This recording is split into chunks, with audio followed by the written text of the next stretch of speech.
Du coup, salut à tous. Très heureux de vous retrouver aujourd'hui. Donc moi, c'est Pierre qui vous parle. Je suis avec Constant en ligne. Donc pour ce 4e live du compte At We Are Thunder. Euh, Déjà, avant de parler du sujet et tout, n'hésitez pas à vous abonner à toutes les plateformes d'écoute où vous écoutez les podcasts, parce qu'on réalise maintenant, on va dire, un podcast par semaine avec les lives et les podcasts plus normaux, on va dire, globalement. Donc, une fois par semaine, vous avez 1 heure de Thunder à écouter. Donc, allez nous suivre partout. On va pas mal aussi commencer de diffuser sur YouTube, comme on a maintenant des nouveaux outils vidéo, comme vous pouvez le voir. Donc, on espère que ça va bien marcher. Ça a l'air pas trop mal pour l'instant. Et voilà, je sais que pas mal de gens, là, ces dernières semaines, se sont un peu chauffés sur les rumeurs vis-à-vis de Chris Paul. Pas mal d'équipes dans la balance, mais ce n'est pas sujet de notre live. Puisque nous, on va plutôt s'arrêter sur une news là qui a apparu, que c'était cette semaine quand même. Hein. C'est vite passé à la trappe comparé avec les autres trucs, mais c'est le départ de Billy Donovan qui n'a pas trouvé de contrat avec Sam Presti et qui va donc quitter le Thunder. On a choisi ce sujet-là parce qu'en fait, l'impact de cette décision et de cette séparation c'est très important. Peut-être plus qu'on en a parlé tous les deux, qu'au final le résultat du trade de Chris Paul où on voit à peu près ce qu'on va avoir au final et ça aura un impact bien entendu, mais le coach c'est quelque chose là qui c'est un dossier chaud. C'est un dossier chaud. Surtout que Chris Paul, avant d'envisager des trades possibles pour Chris Paul, il faudrait savoir combien est le salary cap pour la saison prochaine, ce qui est même pas le cas. Donc tant qu'on n'aura pas au moins des infos sur le salary cap, on pourra pas prévoir des trades. Et ça, c'est quelque chose qui nous a un peu barré aussi dans le fait de parler que de Chris Paul et des trades et de l'intersaison entre guillemets. Donc ça, voilà le sujet du podcast. Donc on va s'intéresser à Billy Donovan. Donc petit rappel, donc Presti lui avait proposé un contrat de 2 ans avant les playoffs et même là, c'est ce qui a dû arriver. Et ça n'a pas abouti puisque on peut pas proposer, je pense, à Billy Donovan actuellement une équipe compétitive sûre pendant 2 ans. Et ce que lui recherche, je pense que lui, il est plus du tout dans l'optique d'une reconstruction, il est plutôt dans l'optique de coacher une équipe compétente et contender. Je t'avoue, et je sais que toi aussi, j'ai été plutôt surpris de cette annonce. C'était un petit peu choquant le moment où c'est sorti, c'est un petit peu sorti de nulle part. Donc qu'est-ce que tu en as pensé d'un premier abord d'abord de cette éviction, si je peux dire, de Donovan, même si c'est pas vraiment ça? Ouais, c'est plus une rupture cordiale que réellement conventionnelle autour d'une bière, de ce qui a été ressorti. des bières cheap apparemment. C'est ça. Non, premier truc, effectivement, je pense comme toi, comme beaucoup de fans d'OKC, j'ai été surpris de l'annonce. On était en train de regarder les matchs tranquillement et puis c'est Shams ou Vosges qui sort ça.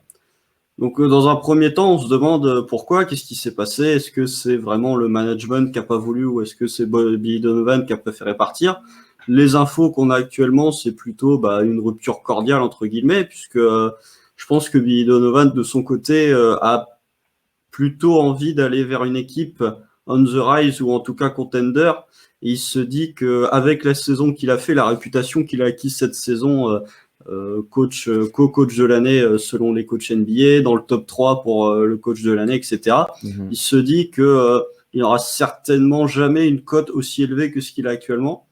Et je pense qu'il préfère partir dans une équipe qui, par exemple les Bulls, où il est mentionné, dans une équipe qui va commencer petit à petit à grimper et à monter en régime, plutôt que de rester dans une équipe d'OKC où on en parlera après, mais la tendance se porte de plus en plus vers une reconstruction. Et je pense que cette non-prolongation de Billy Donovan, c'est un signe clair qu'envoie le management d'OKC aux fans et au reste de la ligue sur l'avenir. Complètement.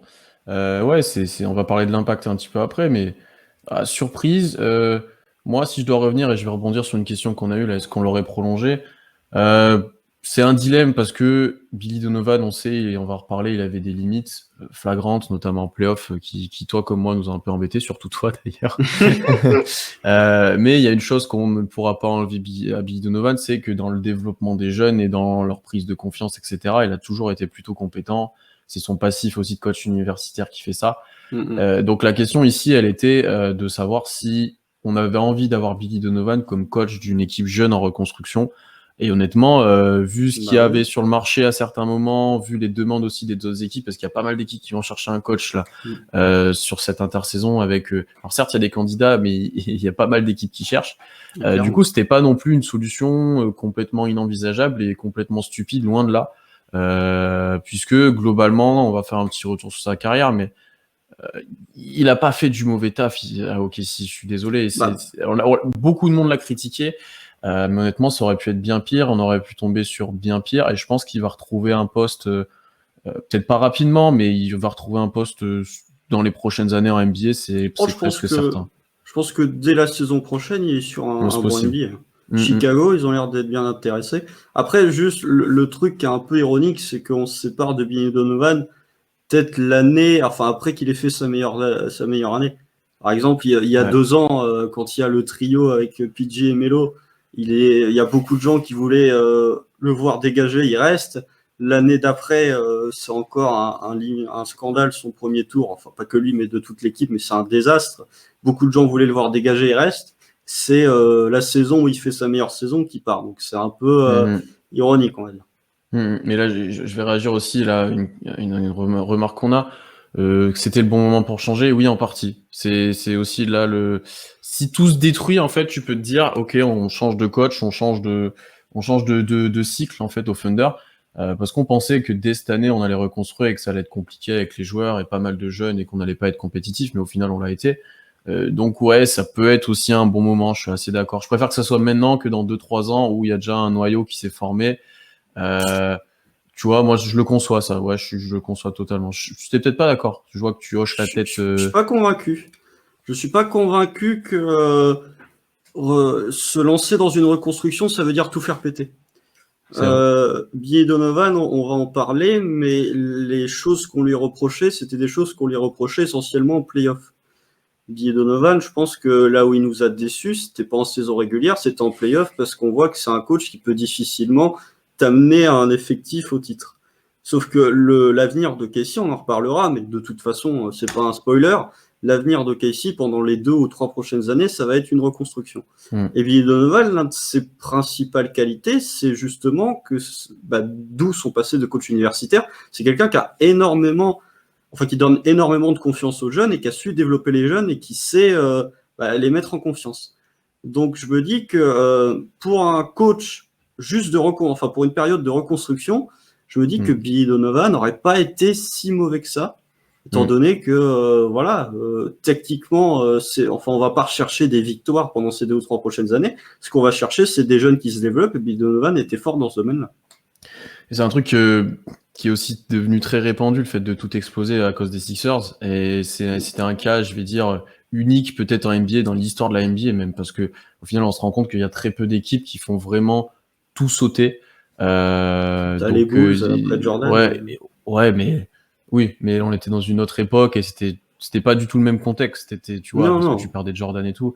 Donc ouais, faut pas avoir non plus cette image-là de tout détruire. Je suis d'accord avec toi, mais si lui déjà de base était pas pour le projet, je pense que c'est quelque chose qui est très important dans une reconstruction d'avoir quelqu'un de très investi qui croit à la chose et qui a envie de faire monter le truc. Je le conçois totalement. Si on fait un petit retour sur sa carrière, comme tu as dit, de toute façon, ce qui lui est reproché, encore une fois, c'est pas le développement des jeunes ou comment il les a utilisés, encore une fois, c'est plutôt en playoff. Déjà, il arrive en 2016 avec KD et Westbrook, c'est une année où on aurait dû être champion. C'est pas vraiment de sa faute si on l'est pas, on va le dire. Même au-delà de ce qui se passe en playoff, il arrive dans une situation compliquée parce que Compliqué. lui, Dernière année de KD, ouais. et puis même les coachs universitaires, généralement, c'est eux qui sont les stars et pas les joueurs. Mm, Et là, le Billy Donovan arrive dans un effectif où dès sa première année, il doit gagner un titre, et où il arrive dans un effectif où tu as déjà 2 superstars qui monopolisent toute l'attention. Donc c'est compliqué complètement. d'exister quand tu as un joueur comme Westbrook et KD dans ton effectif. Et KD qui Compliqué. suscite toute l'attention de la ligue et parce que il y Oui, a parce que il est dernière free année de agent et ouais, contrat, voilà. complètement. Donc très compliqué cette saison-là. Du coup, 2017, tout explose. Il a un effectif complètement différent, pas forcément très homogène, loin de là, Loin de pas là. forcément très compétent. Et c'est surtout le show Westbrook, comme on l'a vécu, hein. Donc, Ouais, il laisse son seul truc de coaching, entre guillemets, c'est que dès le début de saison, il s'est dit, je vais laisser Westbrook faire tout ce qu'il veut. Il lui a Et je mets donné en place carte l'air blanche pendant bon, une je mets en saison. place l'air bon pour lui. Je fais, voilà, et Westbrook a bien répondu pour le coup à ça, mais Oh, clairement, oui, euh, mais tu vois, non, on mais peut pas juger cette saison-là sur Billy Donovan, hormis le fait que c'était tellement la saison de Westbrook que je vois pas trop ce qu'on peut lui reprocher à Billy Donovan. Il a fait ce qu'il a pu, quoi. Et surtout, il a laissé Westbrook faire cette saison historique. Complètement. Après, encore un tout nouveau effectif pour 2017-2018, avec arrivée de Paul George, arrivée de Melo, donc encore quelque chose de complètement différent. Ça a commencé de cliquer, il y a la blessure de Robertson, etc. Cette année-là, encore une fois, c'est pas l'idéal en tant que coaching, hein, bien que, Non. encore une fois, les critiques apparaissent de plus en plus fortes parce que en Après, playoff, voilà. cette saison-là, je veux bien qu'il y ait la blessure de Robertson, mais bon, c'est quand même pas ouf pendant quasiment l'intégralité de la saison, playoff inclus. Là, pour le coup, je suis d'accord sur le fait qu'on pouvait commencer à émettre quelques critiques, et je sais pas ton avis à l'époque, mais moi, au moment où on se fait sortir par Utah, Billy Donovan, déjà, j'avais plus trop envie de le voir à la tête d'OKC. Bon, après, il Mais y avait après, c'était pas le seul fautif. Voilà, c'est qu'il y avait des grosses contre-performances de joueurs. Il y a Paul George. Il y avait Melo qui est benché, il y avait pas mal de choses. Voilà. Et moi, j'avais encore ce sentiment de 2016 où, mine de rien, en 2016, Billy Donovan, contre les Spurs, il coach mieux que Pop, simplement, Ouais. tactiquement. En 2016, il fait une bonne campagne de coaching, honnêtement. Et, tu vois, tu avais encore, moi, je pense, cette réputation-là. Et 2017, il pouvait rien faire, de toute façon. Donc, voilà. Ouais. Donc 2018, oui, ça commençait déjà de monter un petit peu les critiques. Et par contre, là où je te l'ai dit aussi en off, c'est l'année dernière. Deuxième année de Paul George, effectif beaucoup plus stable, arrivée de Schroeder, il y avait du talent, il y avait de quoi faire. Et là, c'est problématique parce qu'en playoff, c'est pas bon, loin de là. La saison régulière, il y a peu de choses montrées, alors qu'il y a des moments, tu te dis, ah, ça y est, ça clique, et après, ça repart. La saison régulière de l'année dernière, c'est surtout, là pour le coup, je vais défendre Billy Donovan, ce qui n'arrive pas souvent, mais la saison dernière, ce qui nous freine, c'est vraiment la blessure de Paul George après le All-Star Break. Quand il commence à se faire mal à l'épaule, parce que sinon, avant, on est 3e à l'Ouest. On est solide. Ouais, là, ça fait un. Donc, tu vois, là, même là, tu as encore un contexte à mettre en parallèle de son taf, mais au final, lui aussi, il est fautif, encore une fois, sur cette fin de saison. Et après, cette année, pas grand-chose à lui reprocher. On en a parlé un petit peu dans notre précédent podcast. Cette problématique playoff où nous, on a des soucis avec les rotations, les ajustements. Les temps morts. Les temps morts aussi, ouais. Mais ça, on le savait déjà. Mais dans le développement des jeunes, cette année, c'est parfait. En collaboration avec Chris Paul, encore une fois, il faut le mentionner, mais il n'y a rien à dire sur cette saison, en fait. Donc, comme tu l'as dit, c'est un peu paradoxal que ce soit cette saison, au final, qui s'en aille, ou là où bien d'autres, c'était plus compliqué. Même les autres années, si tu regardes les jeunes qu'a mis en avant Billy Donovan depuis qu'il est arrivé au KC, tu as Jeremy Grant, tu as Terence Ferguson, tu as Amidou Diallo, tu as Lou Gensdort, tu as Shai Gilgeous-Alexander, tu as Darius Bazley. C'est plein de jeunes qui ont tous réussi à des niveaux différents, mais Billy Donovan n'a jamais hésité, même Josh Justice, il n'a jamais hésité à leur donner confiance et à les propulser parfois dans des rôles qui étaient très importants. Dort, c'est un two-way contract. Billy Donovan n'a jamais hésité une seule seconde à le propulser dans le starting five. Ouais, dès l'un de ses premiers matchs, direct dans le 5, avec un gros taf sur. Alors je mélange tout le temps, je sais plus si c'est contre Portland ou Utah, mais.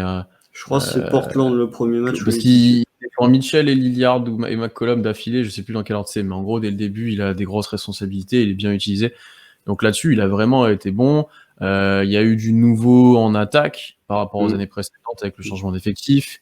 Défensivement, il y a le line-up à 3 meneurs. Voilà, il y a eu défensivement, là pour le coup, c'est quelque chose aussi peut-être que dans sa politique de coaching, dans ce qu'il peut vendre aux futures franchises qui vont s'intéresser à lui, défensivement sur ces années, que ce soit individuellement ou collectivement, on a été quand même solide, très solide sur ces années. Quasiment toujours solide. Même l'année où il y a juste Westbrook, défensivement, on est ultra solide. Alors même cette année, alors qu'il n'y avait pas forcément des défenseurs de fou, on était quand même dans la première partie du tableau en termes de defensive rating. Donc. Tu mets un line-up à 3 meneurs, tu as Gallinari en 4, voilà, et tu te retrouves dans des bonnes défenses, c'est qu'il y a du bon travail collectif, et quand tu vois la discipline qu'on a eue dans la série contre Houston, par exemple, par rapport aux fautes, il y a pas mal de choses où tu sais que ça a été bien coaché, et là-dessus, il faut rendre à Donovan ce qui appartient à Donovan, si je peux dire. Clairement, mais après, défensivement, autant il est capable de t'installer une vraie mentalité, et une Ouais. vraie tactique, autant en attaque, j'ai quand même de sérieuses réserves parce C'est plus que compliqué. c'est compliqué. Les systèmes de Billy Donovan, il y en a. Il fait des très bons systèmes en remise de touche. Mm. C'est peut-être parce qu'il y avait Dennis Schroeder aussi, donc on Ouais, mais attendra même les voir. années d'avant, il y avait des trucs cool pour Paul George. Tu te souviens, Oui, oui, il il y y avait avait Paul des 3 George. points dans le corner, il y avait des bons trucs. Donc il a des bons systèmes. Parfois, il a des bons systèmes en fin de match aussi. Alors sur une action où il faut marquer, pas que cette année, hein, même les années d'avant où Mm. tu te retrouvais. La différence entre cette année et les années d'avant, c'est que les systèmes étaient les mêmes, et cette année on rentrait les tirs la plupart du temps. Là où Mm, les années d'avant, c'était Abrines qui manquait, c'était Melo qui manquait, enfin bref. Mais en dehors de ça, offensivement, c'est je pauvre. plains limite l'équipe qui va le récupérer parce que tu vas te retrouver, à moins qu'il se réinvente totalement avec un nouvel effectif, tu vas te retrouver avec pas beaucoup de systèmes, même s'il y en a, mais surtout avec un jeu qui est pas autant porté sur le mouvement de balle que peuvent l'être certaines équipes NBA Mm. aujourd'hui. Mm. Après, longtemps, il a eu vis-à-vis de ça la caution Westbrook, si je peux dire, où quand tu as Russell Westbrook dans ton effectif, notamment Oklahoma City avec l'impact qu'il avait, tu pouvais difficilement mettre en place des systèmes longs. C'était niveau coaching, c'est pas du tout la même chose que de coacher Chris Paul, loin de là. Ouais, mais Mais même cette année, il n'y a pas eu de système long. Il y avait des voilà. principes de base avec Adams poste haut, etc., qu'on a vu toute l'année, qui a fonctionné. Mais c'est pas un coach avec une forte identité offensive, je suis d'accord avec toi. Et là où pas mal de coachs offensifs ont des gros assistants défense, je pense à Houston notamment, quand ils ont mis en place le switch, il faut que Donovan, pour les futures franchises, c'est un conseil, de l'associer avec un assistant qui a une très grosse valeur offensive et une très forte identité offensive.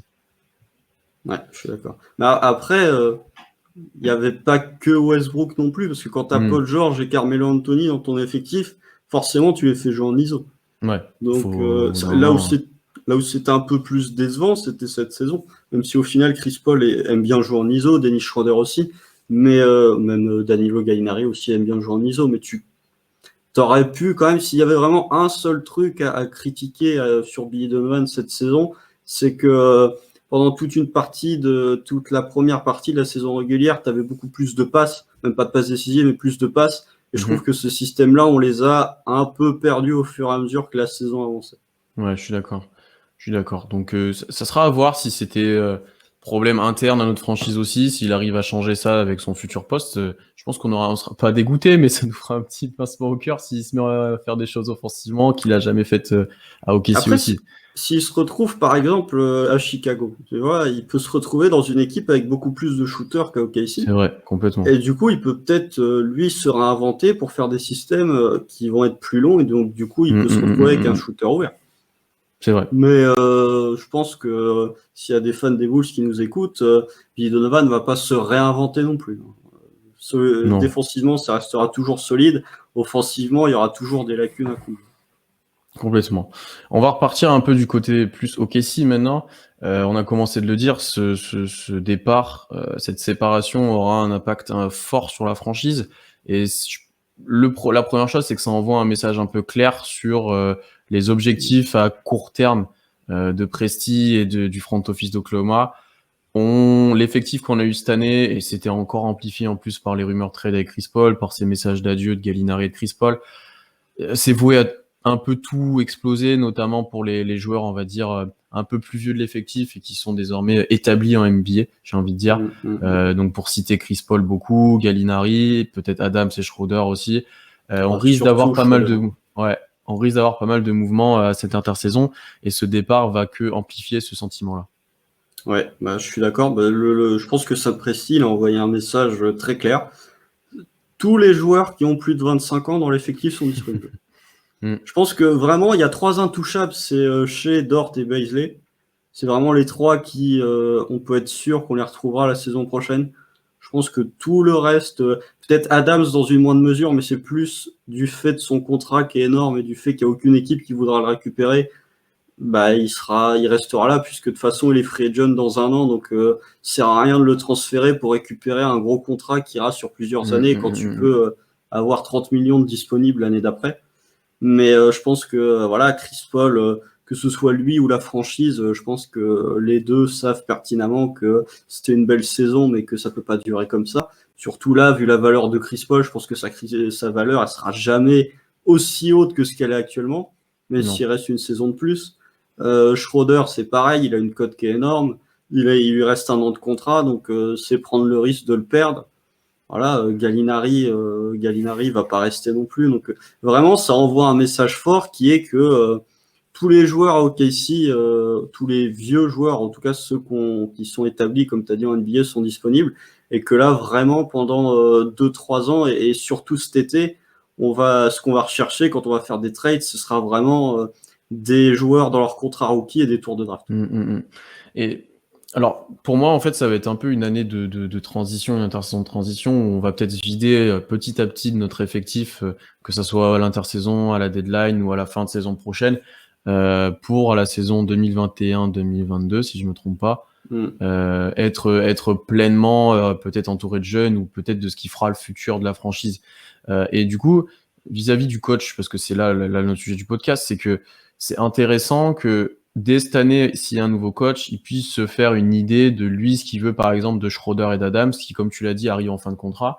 On peut arriver avec un coach qui, lui, veut jouer qu'avec un grand, qui est capable de tirer à l'extérieur. Dans ce cas-là, Adams, tu peux être sûr qu'il est sur le départ et autant le trader et avoir quelque chose en retour que d'attendre l'intersaison et ne rien avoir en retour. Ou au contraire, tu peux avoir un coach qui aime bien le pivot traditionnel. Même chose pour Schroeder. Tu peux avoir un gars qui va dire, moi, Schroeder, je le vois comme mon meneur titulaire, notamment à côté de Shea. Là où d'autres, ils vont dire, c'est un Lou Williams, et pour l'instant, ça nous intéresse pas forcément d'avoir ce type de joueur puisqu'on ne joue pas la compétition. Donc autant le trader. Donc je trouve ça intéressant en fait d'avoir déjà un coach qui va pouvoir se faire un avis, puisque pour moi cette saison va se servir à reconstruire les bases. C'est qui peut faire partie de la reconstruction. Donc tu l'as dit, il y a un trio fort de jeunes qui s'est déjà très bien établi sur ces playoffs. Maintenant, c'est avec quels vétérans tu vas les encadrer, puisque dans les trades aussi, on va récupérer des joueurs plus ou moins chers et plus ou moins vieux ou intéressants. Qu'est-ce que tu fais de Schroeder et d'Adams? Et ensuite, quels autres jeunes aussi vont rentrer dans ce noyau-là? Puisque pas mal arrivent dans des saisons d'options ou de fin de contrat, et que des Diallo, des Nader, ce type de joueurs-là, va falloir en faire quelque chose. Et ça va être intéressant de voir quelle politique est prise en accord du coup avec le nouveau coach. Je pense qu'avant tout, ce sera il y aura une discussion au préalable entre le candidat au poste et Sam Presti. Je pense que l'une des premières choses quand tu es coach et que tu reçois une invitation de la part de Sam Presti pour te demander de venir coacher, la première question que tu vas lui poser, c'est quel est votre plan sur les prochaines années?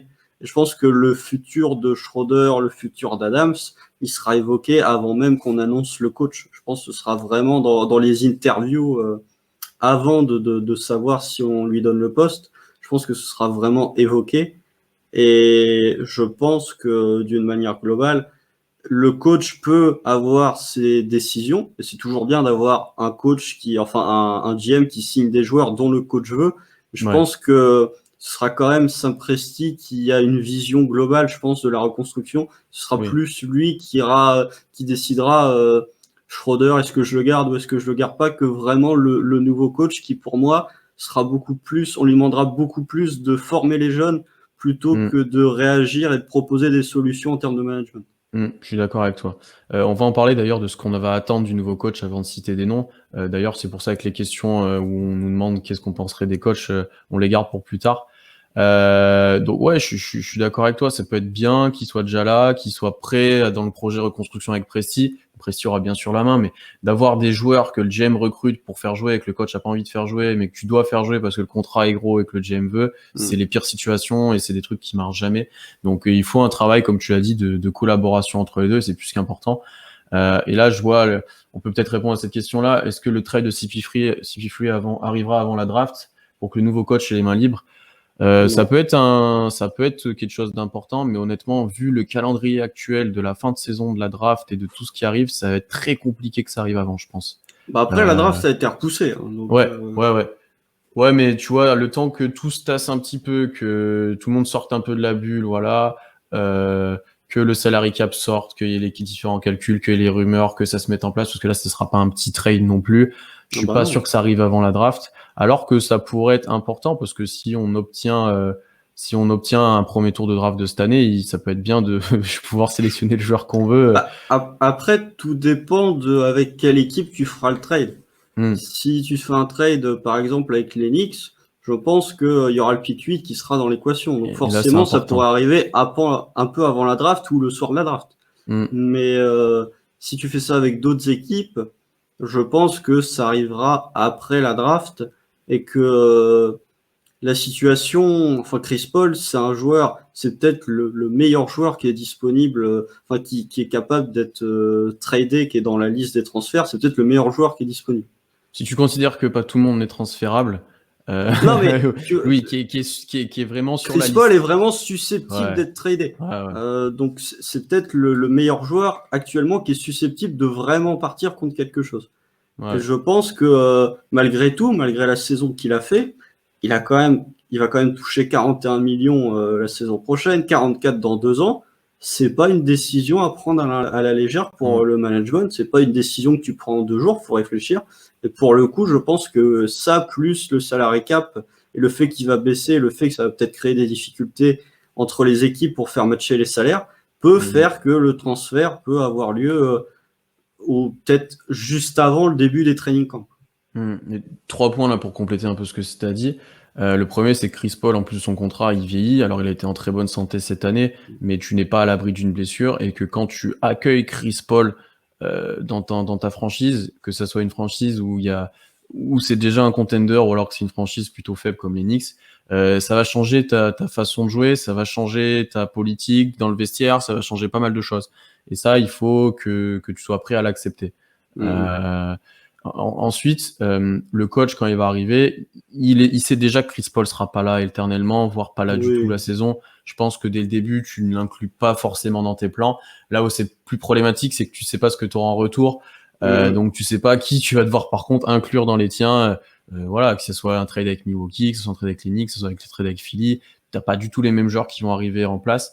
Donc ça, c'est peut-être la petite problématique à ce niveau-là. Et le dernier point, c'est que un truc à pas sous-estimer par rapport à cette intersaison, que ce soit pour les coachs, mais surtout pour les joueurs, les trades, et ça on aura l'occasion d'en reparler, c'est que la bulle aura probablement eu un impact énorme sur les relations entre joueurs, sur qui veut jouer ensemble, sur pas mal de choses, et qu'on n'a peut-être pas idée d'en fait de tout ce que ça va provoquer. Parce que quand on voit Team USA déjà ce que ça fait, imaginez quand toutes les équipes sont au même endroit, dans le même hôtel, enfin c'est incroyable. Du coup là-dessus, c'est compliqué. Après, tu peux aussi te dire que ça fonctionne pour les joueurs, mais ça fonctionne aussi pour les GM. Ouais. Tu peux te dire que les GM, pendant les 4 mois de pause où il n'y a pas eu de NBA, plus pendant la bulle, je pense que les GM, ils sont pas restés les bras croisés à rien faire. Et que là, pour l'instant, les trades entre équipes éliminées sont pas autorisés. On sait pas pourquoi, parce que d'habitude, il y a le droit, mais cette année, il n'y a pas le droit. Mais je pense que dès le moment où les trades entre équipes éliminées des playoffs vont être autorisés, ça peut vite partir parce que tu as des GM qui vont se croiser à Disney World et qui auront déjà discuté des différentes options. Certaines choses, ouais, complètement. Et qui auront en plus coûté beaucoup plus facilement les joueurs, il y aura pas mal de choses par rapport au trade. Alors, c'est pas le sujet du podcast aujourd'hui, par contre. Ça, non, mais il y a même que ce soit pas que notre management à nous, mais il y a beaucoup d'incertitudes sur beaucoup de franchises en fait. Quand tu vois le nombre de franchises qui recherchent un coach, bah tu peux te dire que beaucoup de management, leur priorité numéro 1, ce sera trouver un coach et ensuite de trader pour des joueurs. Complètement. Pour revenir un petit peu du coup au coach, avant de citer nos noms, et là je vous inviterai en commentaire à nous proposer des noms, à dire les vôtres, à dire vos favoris. Qu'est-ce que tu attends, toi, Constant, du futur coach d'OKC? Quel type de coach t'aimerais? Vas-y, tes exigences un petit peu. Bah, ce qu'a dit Sam Presti, lui, c'est un coach. Ce qu'il veut, c'est un coach jeune avec une vision un peu nouvelle entre guillemets de la NBA. Lui, ce qu'il veut, Sam Presti veut pas d'un vieux coach avec qui est déjà passé par beaucoup de franchises. Et moi, ce que je veux personnellement, c'est un coach jeune avec une vision particulièrement en attaque. Je t'avoue que des années de Billy Donovan, j'ai envie d'avoir un coach qui vraiment arrive avec une vision bien précise en attaque, avec des systèmes en attaque, etc. J'ai pas envie de voir, surtout qu'on va en parler, mais si on prend le coach qu'on va prendre cet été, on va pas le garder une saison. Ce sera un coach qu'on aura. En plus, OKC est pas du tout une franchise qui vire ses coachs.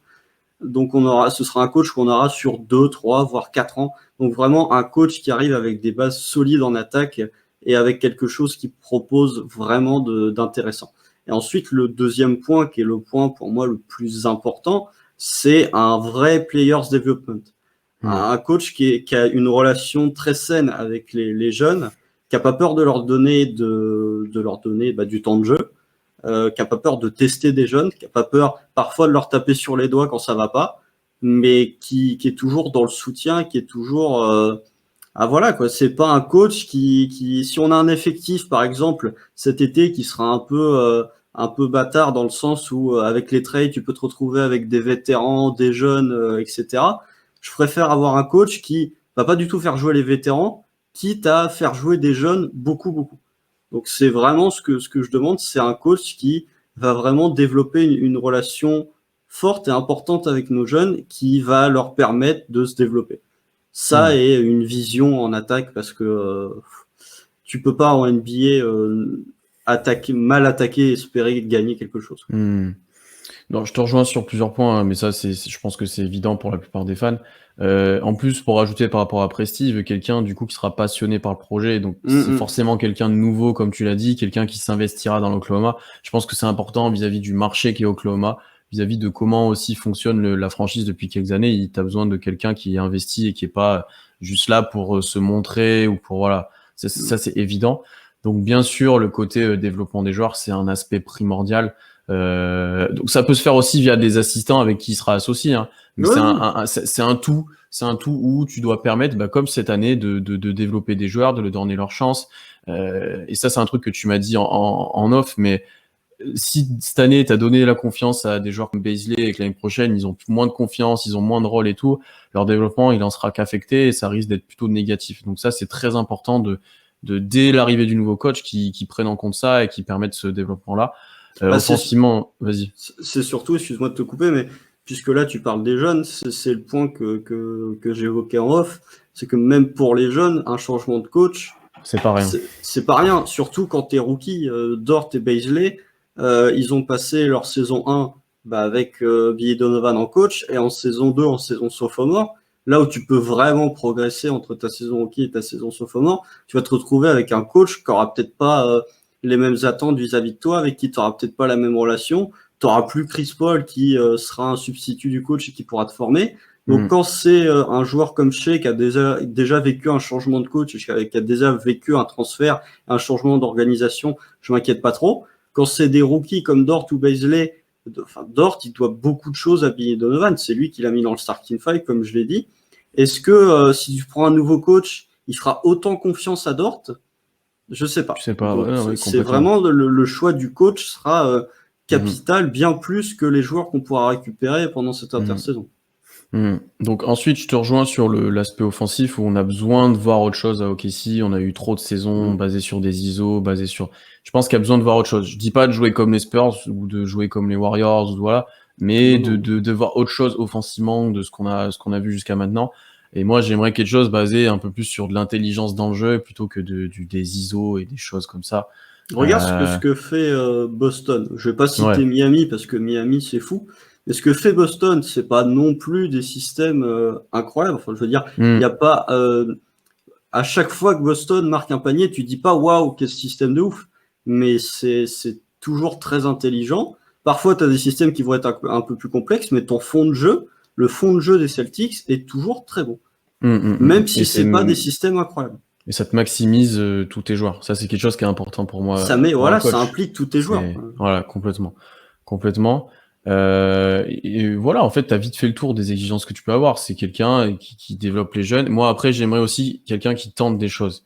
Pas forcément une vision nouvelle ou analytique, ça, il peut avoir une vision plus classiste, mais quelqu'un qui tente. C'est-à-dire que quand il faut mettre Bazley au poste 5 sur 25 minutes parce que c'est ce qu'il faut pour gagner, tu le fais. Quelqu'un qui a pas peur de jouer small ball, quelqu'un qui a même pas genre joué grand, peut-être si ça sera la solution, de tenter des line-up bizarres, de faire des trucs. Tu vois, vraiment qui s'adapte, qui tente, qui innove un petit peu en fait, qui innove dans pas mal de choses, que ce soit voilà des deux côtés du terrain. Et ça, je pense que n'importe quel coach, selon la vision qu'il a, même un coach classique peut le faire. C'est juste qu'il faut qu'il ose et qu'il s'en donne les moyens de ça, ce qui est rarement le cas. Il y en a beaucoup qui restent sur leur standard. Donc moi, c'est plutôt quelqu'un qui serait ouvert et qui est pas matrixé. Je prends l'exemple ultime de Houston, qui est pas matrixé dans une chose et qui est obligé de mourir et de vivre par ça. Quelqu'un qui est adaptable.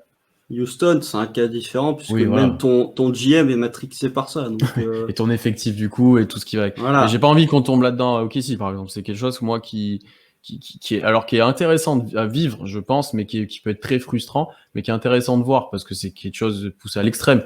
Mais c'est pas quelque chose que j'aimerais avoir dans la franchise que je suis, par exemple. Bah non, mais après, le point positif, c'est que quand tu arrives dans une reconstruction, bah tu peux te permettre de tenter des choses, puisque de toute façon, que tu gagnes ou que tu perdes le match, ça changera pas grand-chose. Donc justement, arriver dans une franchise qui est en rebuild total, tu peux te permettre de tenter des trucs. On va parler maintenant de nos choix un petit peu de coach, puisqu'on a dit nos exigences. On a tous les deux fait un top 3. Donc n'hésitez pas vous aussi à dire quel coach vous aimeriez avoir ou qui vous plairait et autres. On fera nos top 3 après, mais déjà sans trop de surprise, toi et moi on a le même top 1, c'est Kenny Atkinson, parce qu'il a un peu le profil qui correspond à tout ce qu'on a dit avant, le développement des jeunes. Il a très très bien fait à Brooklyn, où il a valorisé un effectif qui avait très peu de valeur à certains moments. Bon coach d'attaque, très bon coach d'attaque, très demandé d'ailleurs. C'est peut-être ça qui sera peut-être compliqué à voir si on arrive à l'obtenir, s'il est intéressé par le projet. C'est un très bon coach de reconstruction. Honnêtement, ce serait l'idéal, je pense, vu les candidats qu'il y a. Ah, clairement. Et puis même, on parlait tout à l'heure d'une mentalité défensive. Je dis pour le coup, Kenny Atkinson, c'est un vrai meneur d'hommes. Il y a une vraie mentalité. Tu regardes Brooklyn, hormis cette saison où il y a Kyrie et KD qui arrivent, mais les saisons d'avant, quand il n'y avait pas de superstar dans cet effectif, Kenny Atkinson, il avait imprimé une vraie mentalité et une vraie éthique à ses joueurs. C'est-à-dire qu'à l'entraînement, ça rigolait pas. Même à l'entraînement, ça rigolait pas du tout. En attaque, même si j'ai des réserves sur le fait que Kenny Atkinson, il a quand même fait une énorme saison avec Brooklyn. Les saisons d'avant, c'était pas non plus, c'était bien. Avec l'effectif qu'il avait, c'était bien, mais c'était pas non plus la folie. C'était penché analytique aussi. Ça, il faut le mentionner, c'est un petit peu analytique. Mais ce que j'aime beaucoup chez Kenny Atkinson, en tout cas ses systèmes offensifs, c'est que lui est sa vision en attaque, c'est beaucoup de mouvements de balle. Il aime bien impliquer tous les joueurs en attaque, et ça, pour le coup, ça me donne envie de voir ce qu'il peut donner. Et ensuite, oui, de toute façon, pour une reconstruction, c'est quasiment le coach parfait. En tout cas, c'est le meilleur coach disponible actuellement, parce que il a déjà fait une reconstruction, parce que je pense que lui, pour le coup, je sais pas s'il a vraiment envie d'être un coach étiqueté reconstruction, mais je pense que sur les équipes qui ont besoin d'un coach, c'est surtout des équipes qui sont contenders ou pas loin. Et vu l'expérience qu'a été Brooklyn cette saison, je suis pas convaincu que les équipes qui cherchent un coach se dirigeront vers lui prioritairement. Là où nous, je pense que c'est celui qui est tout en haut de notre liste. Après, il faut voir ce que lui veut. Tu vois, c'est là où j'ai le doute, que j'ai le sentiment que lui voudra avoir autre chose qu'une reconstruction, où justement il commence à avoir cette réputation de coach pour reconstruire et pour former des jeunes, et peut-être que justement il veut pas rester dans là-dedans et avoir une équipe compétitive pour montrer qu'il est capable. Et pour le coup, l'une des limites d'Atkinson pour l'instant, c'est un petit peu la même que Billy Donovan, c'est qu'en playoff, il a pas montré énormément d'ajustements, il a pas montré énormément de choses pour l'instant, bien qu'il avait un travail difficile. Non, mais même c'est difficile de le juger sur une série de playoffs. Oui. Et puis de toute façon, il était largement inférieur à l'équipe adverse en plus. Voilà. Et puis Brooklyn, c'est pas si mal battu que ça. Non, mais de toute façon, en playoff, pour l'instant, j'ai presque envie de dire, on s'en fiche, puisque de toute façon, on est dans une reconstruction. Après, Kenny Atkinson, tu peux, entre guillemets, la pâter en disant pendant 2 ans, ça va être compliqué. Tu vas galérer parce qu'on va être en reconstruction. Par contre, au bout de 3 ans ou au bout de 4 ans, tu peux te retrouver avec un effectif qui est vraiment bon. Et OKC va pas dire ça y est, merci pour la reconstruction, salut, on va prendre un autre coach. Donc lui, pour le coup, il peut faire 2 ans où il va un peu galérer, mais au bout de la 3e ou de la 4e saison, il peut vraiment se retrouver avec une équipe un peu comme les Pélicans, quasiment, en tout cas, qui est capable de faire quelque chose d'intéressant, qui est capable d'aller en playoff. Et là, pour le coup, il peut perdre cette étiquette de coach seulement de reconstruction pour devenir un vrai coach NBA. Que là où je me dis que Kenny Atkinson, s'il va par exemple à Indiana ou s'il va à Philadelphie, bah si ça marche pas, il aura ni les voilà. Et si ça marche pas, il aura toujours l'étiquette coach de reconstruction. Donc je me dis que s'il va au KC, déjà il aura un poste sur plusieurs années, ce que je suis pas sûr qu'il sera capable de retrouver dans beaucoup de franchises qui cherchent un coach actuellement. Et en plus, il aura 2 années effectivement où ça peut être galère, mais il peut au final, via des trades ou via des choix de draft, il peut se retrouver avec un effectif compétitif et où ce sera toujours lui qui aura la main. Complètement. Non, ça va être intéressant de voir s'il est intéressé par le projet et de ce qui ressort de ça, si on l'a en entretien ou si ces choses-là, parce que il peut aussi ne pas être du tout intéressé par ce qui est fait. Et c'est à voir, c'est à voir. On donne nos top 3 maintenant, je vais peut-être commencer. Vas-y. Je peux prendre la parole. J'ai pas forcément de classement sur les 2 autres choix que j'ai, mais moi, il y a 2 coachs qui me parlent plutôt bien. Le premier, c'est Jay Wright, le coach de Villanova, donc un coach universitaire qui est dans des rumeurs qui viendrait peut-être en NBA, mais comme tu me le mentionnes souvent, il a refusé Philadelphie. Pourquoi ce coach-là? Parce que, encore une fois, développement des joueurs très fort avec ce coach-là. Villanova, si vous regardez pas trop la NCAA, moi je regarde pas énormément, mais c'est l'équipe qui pour moi joue le mieux. C'est des cursus longs pour chaque joueur et chaque joueur qui ressort, c'est des joueurs intelligents sur le terrain. C'est des qui savent jouer au basket, qui sont pas les meilleurs talents, qui ont pas les meilleurs profils athlétiques, etc. Mais ce sont tout le temps des joueurs utiles, des joueurs qui savent vraiment comment attaquer, comment défendre, très complets. Donc c'est là qu'on voit qu'ils ont été très bien formés sur leurs 4 ans de passage à la fac. Et c'est quelqu'un qui, quand on regarde Villanova jouer, est très basé sur comment je vais gérer le backdoor, comment je vais me démarquer, comment je vais gérer le pick and roll. C'est très intellectuel un petit peu comment il joue. Et ça, c'est quelque chose, moi, qui me parle vraiment. Bon, là, la problématique, comme on a commencé de le dire, c'est d'arriver à le recruter et de le faire sortir de Villanova où il a je pense globalement un impact monstrueux sur tout ce qui est fait là-bas. Je pense qu'il a carte blanche à Villanova, donc c'est compliqué. Et puis coach universitaire aussi, bon. La transition entre l'université et la NBA peut être compliquée pour certains. Il y a des très bons exemples, il y a des moins bons exemples pour le coup. Demandez aux Bulls du coup ce qui se sont passés dernièrement. Demandez aux Cavs aussi ce qui s'est passé. C'est donc ça peut être quelque chose de compliqué. Et après en termes d'assistants, il y en a pas mal qui tournent en ce moment en tant que candidat dans pas mal de franchises. Udoka me plaît bien. De par son passif d'assistant, le lien qu'il pourrait avoir avec Presti, il y a pas mal de choses. Lui, il a l'air très demandé et très très recherché. Je pense que c'est quelqu'un qui a montré des très bonnes choses en tant qu'assistant, qui saura être proche des joueurs de par son profil, qui saura bien les développer. Et je me dis que quelqu'un comme ça, lui, il sera ouvert comme je l'ai envie, tu sais, pour pas mal de choses, pour pas d'ajustements et de choses comme ça. C'est la vision que j'en ai. C'est pour ça que moi, j'aime bien ce profil-là aussi. Ouais. Oui, je suis d'accord avec toi. Moi, c'est mon 2, Udoka. Parce que les assistants des Spurs, quand ils deviennent head coach, sont souvent très bons quand même.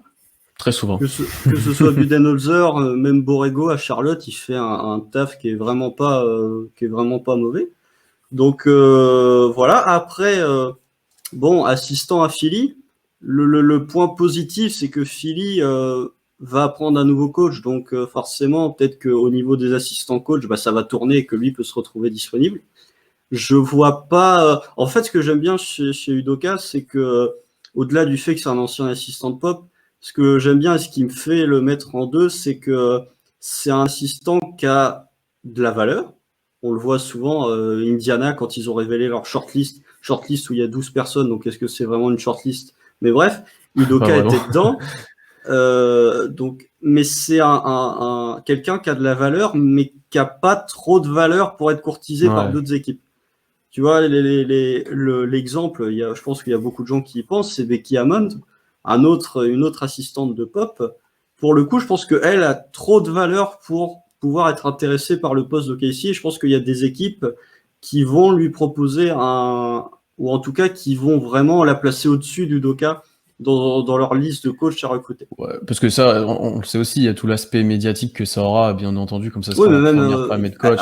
après c'est pas tactiquement. Je pense Tactiquement, que oui, si elle est alors autant oui. courtisée, c'est Je parce pense qu'il y qu'elle a a du du niveau. talent. Et je pense Voilà. par contre qu'elle, elle sera beaucoup plus intéressée, encore une fois, par une reconstruction que par un contender. Si je sais pas, Ouais, c'est une. mais je pense que je suis d'accord avec toi, mais je pense qu'il y a des équipes qui seront entre guillemets on the rise ou contender, qui seront capables de lui proposer Je suis un d'accord. job de head Ouais. coach. Là où Doka, j'ai des doutes. Ok. Non, non, je vois totalement. Je vois totalement. Tu vois. Et en plus, pour juste finir sur Udoka, si on fait un trade avec les Sixers, il retrouvera des joueurs. Du coup, Oui, mais je suis pas convaincu qu'on fasse un trade avec les Sixers, Non, ça peut. mais c'est autre chose. Et du coup, Voilà. ton autre choix, ton troisième choix. Eh ben, ça va peut-être surprendre, mais c'est Juwan Howard, Ok. qui est à Michigan. Bon, alors Mhm. lui, pour le coup, c'est peu probable qu'il vienne, puisqu'il a dit il y a un mois, je crois qu'il n'était pas du tout intéressé par le fait de coacher une équipe NBA. Mais pour changer un peu de Jay Wright, parce que quand tu refuses les Sixers, pour moi, je pense pas que tu sois intéressé à l'idée de venir à OKC. Ouais. Après, peut-être que lui peut se dire aux Sixers, j'aurai les mains liées parce que j'aurai Elton Brand au-dessus de moi et que j'aurai à gérer Simmons et Embiid, là où en allant à OKC, j'ai un peu carte blanche aussi pour faire une reconstruction et j'ai pas de grosse personnalité dans mon effectif, donc je pourrais un peu gérer. Mais je pense que Juwan Howard, c'est un coach qui a du talent à Michigan et qui a déjà été cité, son nom a déjà été cité plusieurs Mhm. fois les années précédentes en termes de joueurs qui potentiellement pourraient passer à être coach en NBA. Et je trouve que bah déjà, il était assistant de Spoelstra à Miami au moment du Big Three avec LeBron, Wade et Bosh. Donc quand tu es assistant de Spoelstra, je pense que tu apprends 2-3 ficelles, comme quand tu es assistant avec Pop. Et je trouve que dans ce registre de coach jeune, qui est capable d'avoir une vraie vision du jeu, il pourrait être Mhm. intéressant. Ouais, Après, même reproche que sur Jay Wright, moi j'ai quand même des réticences sur les coachs universitaires. bien sûr. Parce que effectivement, si tu tombes sur Brad Stevens, bon, bah, c'est super. Si tu tombes sur Jim Boylan, non, C'est si moins tu tombes sur super. Fred Hoiberg, pardon, C'est Jim moins Boylan, super. voilà, c'est moins cool. Donc, j'ai toujours cette petite réticence sur les coachs universitaires, Mhm. mais je pense que c'est plus vraiment un top 2 avec une troisième personne que vraiment un top 3. Ouais. Si on n'a pas Atkinson, je serais très content d'avoir Udoka, mais si on n'a ni l'un ni l'autre, je vais peut-être commencer à regretter Billy Donovan. Billy Donovan, d'ailleurs, qui était aussi un coach universitaire avant, pour ceux qui auraient oublié. Oui, Donc, bah c'est oui, quelque oui, chose qu'on a déjà tenté et qui, pour le coup, a plutôt bien marché de notre côté. c'est pas le pire. Loin de là, très, très loin de là. On va piocher un peu dans les noms de candidats maintenant. Alors, par rapport à ça, je vous invite à lire un article de Joe Musato, l'un des insiders d'Oklahoma, qui a cité 50 candidats Comme pour le ça. poste. En fait, il a cité tout le monde. Mais du coup, on va piocher un petit peu dedans. Alors déjà, j'ai vu pas mal de questions, enfin de commentaires sur Brett Brown. C'est quoi ton avis sur lui? Moi, Alors, il a fait une reconstruction à Philly, je suis d'accord. Par contre, là, Philly est monté, mais ils ont quand même, ils avaient des joueurs d'un calibre qu'on n'est pas prêt d'avoir pour l'instant ou sur plus tardivement.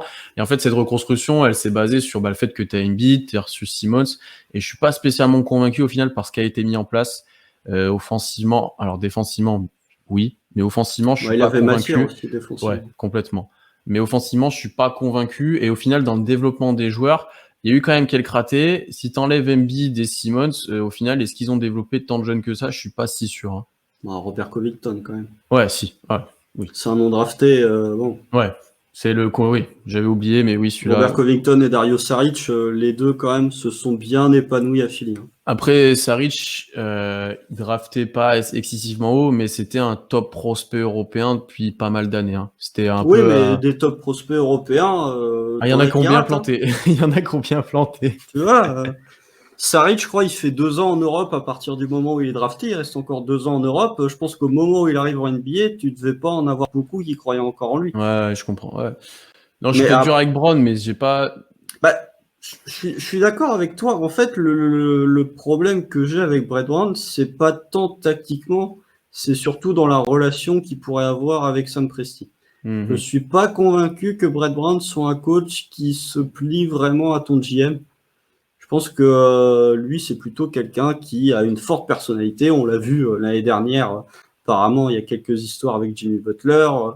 Donc, je suis pas convaincu. Après, faut donner du crédit à Brett Brown, c'est que le process, je pense qu'il aurait pas du tout été aussi efficace efficace jusqu'au moment où Elton Brand a décidé de faire n'importe quoi avec l'effectif, mais il n'aurait pas été aussi efficace si tu n'avais pas eu Brett Brown en tant que coach. Je pense que Sam Hinkie on doit lui le créditer pour le process et ce qui était devenu Philly. Je pense que Brett Brown aussi, il faut le créditer. Après, si on revient à ce que je voulais comme coach, moi je voulais un coach avec une forte personnalité en attaque, ce qu'il n'y a pas Brett Brown. Non, ça c'est sûr. Donc tu peux te retrouver avec un coach à la, entre guillemets, Billy Donovan, qui va te mettre une vraie mentalité en défense. Par contre, en attaque, tu vas un peu rester sur ta fin en disant oh, c'est pas terrible. Je suis complètement d'accord. Du coup, ouais, on n'est pas complètement emballé par cette idée-là, bien qu'on la conçoit, on va dire. Ouais, puis même lui, je suis pas convaincu qu'il soit ultra intéressé à l'idée de partir dans une reconstruction. Je suis pas sûr non plus. Est-ce que tu aurais d'autres noms qui t'intéresseraient, ou on peut déjà parler un petit peu peut-être des promotions internes, parce que souvent non, pas spécialement, mais ça peut être l'objet d'une promotion interne, en fait, le poste qui se libère. Alors on n'a pas eu de moment d'intérim, là où quelqu'un aurait pu s'affirmer un petit peu. Et en fait, quand on fait le tour un petit peu des assistants qu'avait Billy Donovan, on va enlever Marc Daigneault, qui lui était le coach de la G-League, donc qui avait fait des bonnes choses en G-League d'ailleurs, il avait été nommé coach de l'année, mais qui va probablement suivre Billy Donovan puisqu'il le suit depuis Florida. Donc si Billy Donovan trouve un nouveau poste, il risque de partir avec lui. Et après, c'est des coachs qui n'ont pas forcément eu de très longue expérience au sein d'OKC, à part certains, et pas forcément de longue expérience au sein notamment en tant qu'assistant. Après, il y a toujours l'énigme Mochix. Est-ce qu'il a envie de coacher? Est-ce qu'il veut rester ce papa des joueurs, si je peux dire? Je pense qu'on recherche vraiment un coach jeune. Donc, Mochix, je pense que j'allais dire Billy Donovan, mais je pense que le management d'OKC va pas vouloir s'en séparer et le gardera. Ah oui, je pense qu'il sera là. Ouais, ça c'est sûr. Je pense que vraiment son rôle à Mochix, c'est vraiment assistant coach. Je ne vois pas, en tout cas, j'ai du mal à nous voir promouvoir quelqu'un en interne et le faire passer être coach. Après, c'est toujours possible, hein, mais je vois pas vraiment un candidat, on pourrait dire, lui, pour le coup, il a vraiment le niveau pour être coach dès la saison prochaine. J'ai du mal aussi. Après, j'aimerais voir un Nick Collison s'il est intéressé par ça en tant qu'assistant, pas coach, pour un peu transmettre ce côté Thunder, parce que maintenant, les anciens du début, on va dire, il y en a plus énormément. Je pense que ça peut être cette figure, lui aussi, et paternelle dans le futur pour les jeunes. Il pourrait être intéressant, mais je suis d'accord avec toi qu'en interne, il n'y a pas de candidat qui s'affirme un petit peu dans ce groupe-là. Ouais, je sais pas, si en commentaire vous avez d'autres noms, mais ne pas sous-estimer. Ouais, Dave Joerger, ouais. Dave Joerger qui s'est quand même fait bouter de Sacramento alors qu'il leur avait fait faire leur meilleure saison depuis un certain nombre d'années. Tu vois le développement des jeunes, le développement de De'Aaron Fox, il est quand même très intéressant sous Dave Joerger. Tu vois même le développement de Bogdan Bogdanovic, même Buddy Hield la saison dernière. Enfin, quand il arrive de New Orleans, c'est pas le même Buddy Hield que l'année dernière avec Sacramento. Donc, si tu restes encore dans une optique de players development, il peut être intéressant. Après, il y a des limites. Il y a des limites, oui, mais est-ce que, par exemple, dans une optique reconstruction, lui, ça sera pas un coach qui voudra gagner des matchs quoi qu'il arrive? Tu vois, alors ça fait jamais exprès de perdre, mais lui, est-ce qu'il sera pas en mode je fais jouer 35 minutes mes meilleurs joueurs, je veux gagner, je suis pas, tu vois? Je sais pas. Parce qu'à un moment, je crois qu'il avait cette réputation, si je me trompe pas. Oui, il avait la réputation aussi de court-circuiter les GM parfois. Voilà. Ça c'est pas terrible, mais je pense que si tu vois, je préfère me retrouver avec Dave Joerger qu'avec Nick McMillan, par exemple, ou Alvin Gentry. Des coachs pour citer des coachs qui sont présents dans l'article, je préfère me retrouver avec un coach, enfin Alvin Gentry. Ouais, non, on est d'accord, on va peut-être finir en fait ce live en disant justement le coach qu'on ne veut vraiment pas avoir, et que celui où on serait le plus déçu. Et je vais commencer. Mais celui que je veux pas avoir, et ça risque d'arriver, enfin ça risque pas d'arriver, mais il risque de bientôt être libre, c'est Mike D'Antoni. Parce Parce Tu veux pas de que Mike D'Antoni? non, parce que comme j'ai dit en fait, alors déjà vu du point de vue des Rockets, c'est des fans de, ça a l'air d'être très compliqué avec Mike D'Antoni en termes d'ajustement playoff, etc. On n'est pas non plus sur quelque chose de grand. Ah non. Développement des joueurs, alors il y a eu du développement des joueurs, enfin, on peut citer Harden hein, qui s'est énormément développé à Houston, mais c'est peut-être pas le meilleur coach parmi ceux qu'on a cités. Mais par contre en termes de politique de jeu, je suis pas convaincu, je suis pas convaincu de ce qui peut être fait. Ah non, bah moi je suis pas d'accord non plus, mais après, je pense pas que Mike D'Antoni sera vraiment. Je pense que Houston, désolé pour les fans de Houston, je pense vraiment qu'il va prolonger à Houston. Ouais, Il y a que là où il peut rester. Il y a que là où de toute façon il aura carte blanche. De toute façon, qui d'autre que Mike D'Antoni pour coacher cette équipe de Houston? Il y a c'est personne. vrai. Donc voilà. Mais après, il a quand même développé des joueurs, mais le problème des joueurs qu'a développé Mike D'Antoni, des jeunes joueurs qu'a développé Mike D'Antoni, faut remonter à Phoenix limite ou avec des jeunes, il a fait avec Boris Dio, avec Stoudemire, il avait fait des trucs qui étaient super, mais ça commence un peu à remonter. Donc après Mike D'Antoni a souvent coaché des équipes qui étaient contenders. Mais non, mais je pense très pas porté que sur l'attaque pour le coup, nous on voulait ah voilà, l'attaque. oui, non mais c'est même plus qu'il est très porté, c'est que faudrait limite avoir un coach défensif et d'un côté et laisser Mike D'Antoni gérer en attaque. Mais Et ta plus grande déception, du coup, je vois en commentaire, Nate McMillan, ça serait ma plus grande déception. Et je sais pas non, toi. ce serait pas ma plus grande déception. Après, Nick McMillan était coach aux Sonics, si je dis pas de bêtises. Je sais pas s'il était coach au moment où Sam Presti était en place. Sam Presti devait être dans l'orga, mais il était pas de GM, à mon avis. Je suis pas assez bon historiquement pour te répondre. Je crois qu'il était coach des Sonics, ça c'est sûr, au moment où c'était Ray Allen, etc. Mais ouais, il a coaché les Sonics de 2000 à 2005, donc Sam Presti devait être dans l'orga, mais il n'était pas encore GM. Mais non, moi c'est vraiment, tu vois, le David Fisdale, je pense que bon. Jacques Vaughn aussi, moi c'est mort. Moi, Jacques Vaughn, c'est pas celui qui m'énerverait le plus. Ah oui, Ty Lue, je vois, oui, non, Ty Lue, c'est Non, mais mort. Ty Lue, il ira fini, cherchez pas. Oui. De toute façon, il acceptera. Il y a plein d'équipes qui vont se dire, ah, mais il a été champion, Tyronn Lue. Mais comment ça, il propose rien en attaque ni en défense? Non, mais il a été champion. On va lui proposer un job de head coach.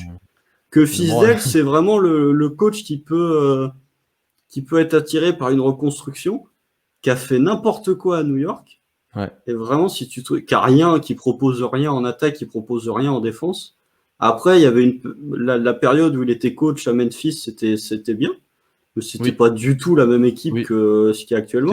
C'était pas une reconstruction pour le coup. C'était pas une reconstruction, et puis même le style de jeu de Memphis sera des années-lumière du style de jeu qu'on aura les prochaines années, et qu'a les équipes en NBA cette époque, enfin pendant cette époque.